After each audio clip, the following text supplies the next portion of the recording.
वर्षीप्रमाणे हे मला वाटतं 7वं-8वं वर्ष आहे की या अचकदानी नगरीमध्ये मच्छिंद्रनाथाच्या पालखीचं स्वागत होतं आणि छान पद्धतीनं रिंगण सोहळा संपन्न होतो।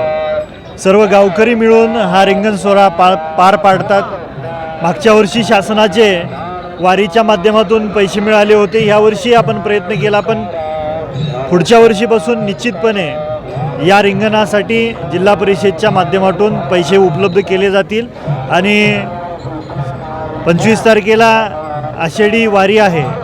तर सर्व या मतदारसंघातल्या तमाम सर्व नागरिकांना, माता भगिनी, वडीलधारी मंडळी, तरुण सहकाऱ्यांना येणाऱ्या आषाढी वारीच्या खूप खूप शुभेच्छा। मागच्या वर्षीपासून आपण आरोग्य सेवेचं व्रत हाती घेतलेलं आहे।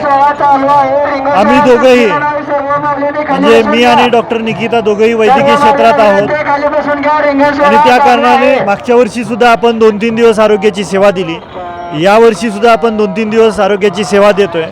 आणि आज सकाळी 6 वाजल्यापासून सांगोला शहरामध्ये मार्केट कमिटीच्या समोर खाऊ वाटप सुद्धा चालू आहे, हेही सुद्धा 2-3 दिवस चालू राहील।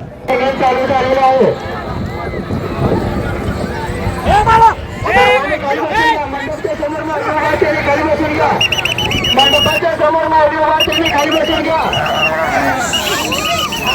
माऊली खाली बसा।